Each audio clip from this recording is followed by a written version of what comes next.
Faith, hope, and love abide, these three.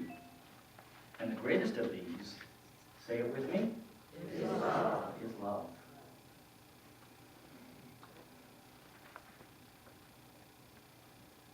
Faith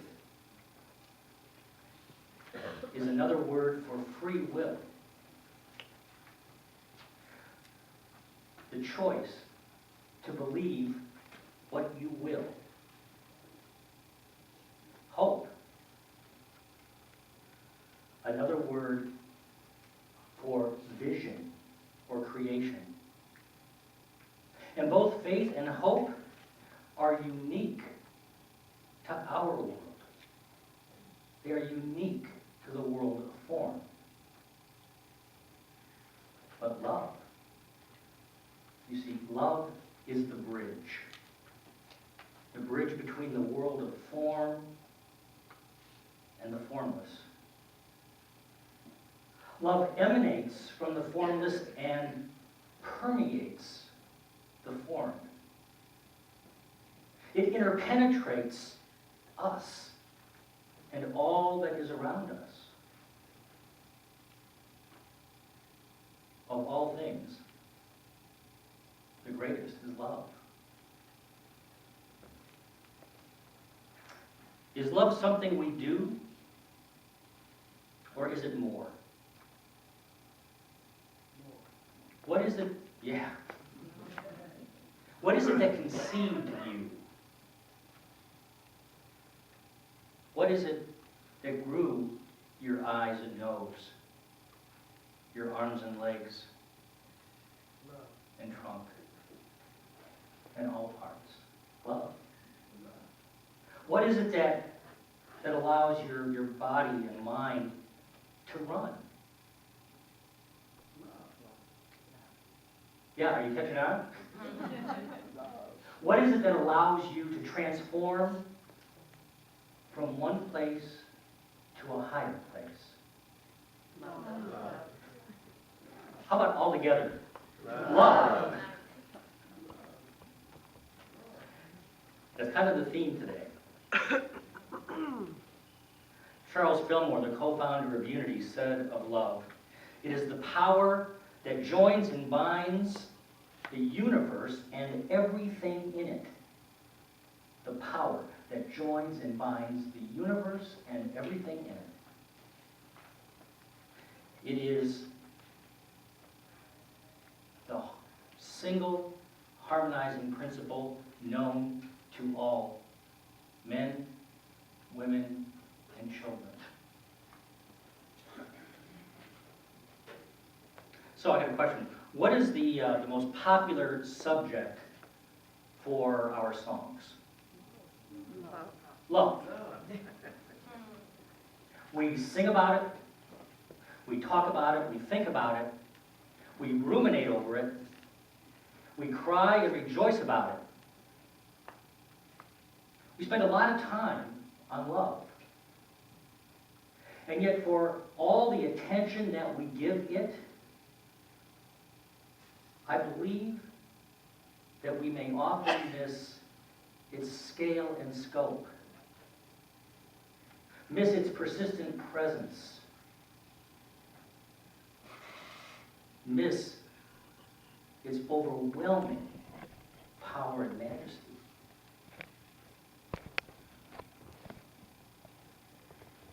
I believe we may often miss the very mystery of love. Jean Houston, I believe, is a mystic. And she knows that love is the evolutionary force in the universe. Not a or an revolutionary force in the universe, but the evolutionary energy in the universe. And I'd like you to, I have a bulletin here somewhere. That's right. I'd like you to read these words with me. Jean Houston's words from her book, Godseed. Together, love is evolutionary energy par excellence. It is the force that allows us to go beyond all our conditions, our expectations, and our impediments. It carries us across the thresholds of our lives and allows us to be seized by possibilities. Love is the one power and the one presence in the universe. And as the evolutionary force, it is the single attractor in the universe. You see, it is love that attracts particle to particle and atom to atom, molecule to molecule, day to night, sun to moon, you to you, you and me. Love is the single greatest attractive force in the universe. I submit to you, it is the only attractive force in the universe. You see, much of the world of form wants to believe that there is love and fear and that they have equal weight. That they are constantly in opposition and battling one another for dominance. Some people think it's the way it should be, that it's divine order, this cosmic balance between love and fear. And so what do? Or what has the world of form done? I'm not accusing you. We create devils to counterbalance our angels. Now, this is a belief that runs deep in the dominant cultures on the planet. It runs deep in our culture, in this country. And I believe that it runs so deep that it can even seep in, and does at times seep into, our path of new thought, of which unity is a part. It seeps in when we begin to believe that we can attract negativity and lack into our lives. But you see, fear has no attractive power.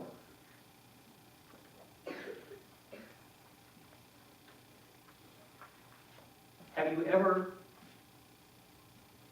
been immobilized by fear, overwhelmed and immersed in fear? I have. You don't have to raise your hand. I'll raise it for y'all.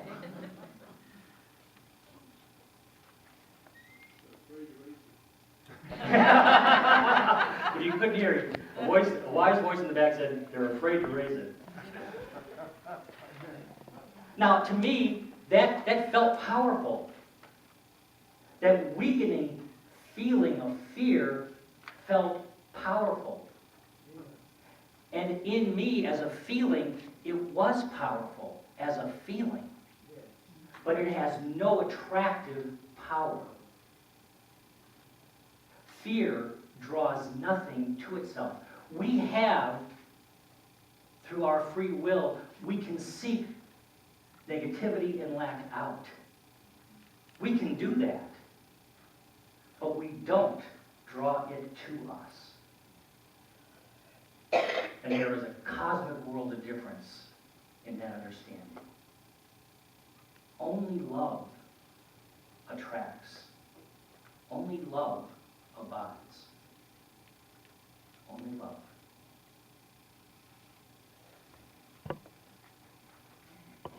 I'd like you to think about the events of your life.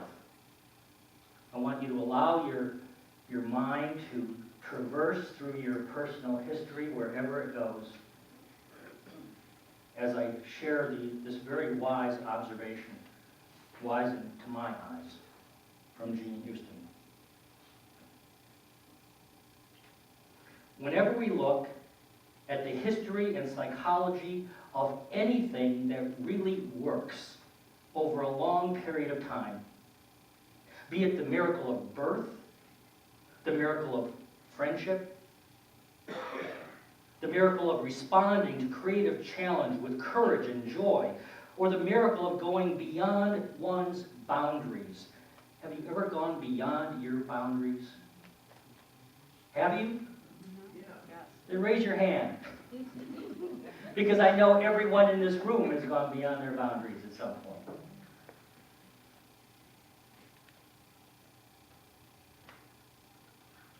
Invariably, we find at the source of all those events some profound kind of loving. It may be the love of an idea, or a child, or a friend, or God. It is never ineffectual or ephemeral, fleeting. It is feisty and rich, and it seizes us beyond all expectation, and we agree to be seized.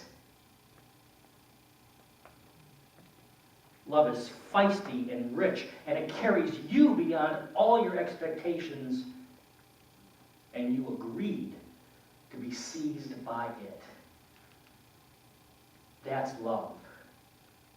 That's power. And that to me, in my life,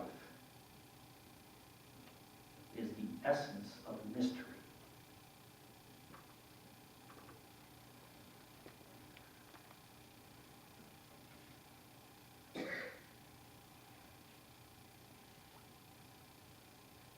Live your life constantly falling in love.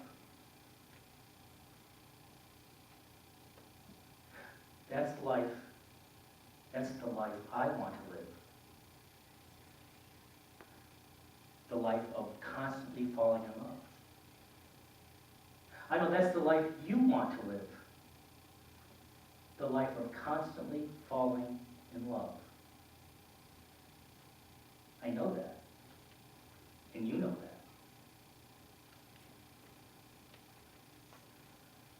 The essence, the very essence of the mystical life, I want you to hear this, the essence of the mystical life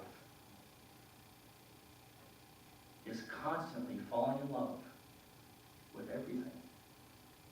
Everything, all the time. Not occasionally, and with specificity.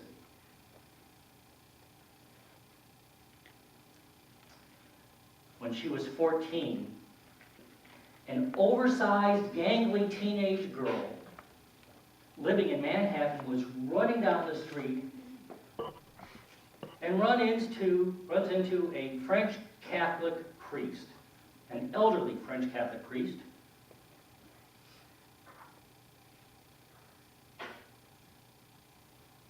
She literally ran into him. She knocked him over. And as he got up and introduced himself, what she heard was the name Mr. Terry. Mr. Terry.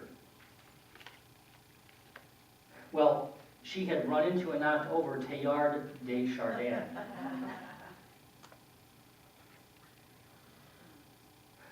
A French Catholic priest who had been silenced by the church.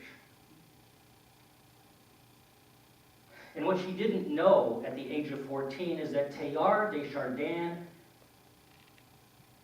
was, to our knowledge, the first person in modern times to construct a coherent model and theory of the evolution of consciousness.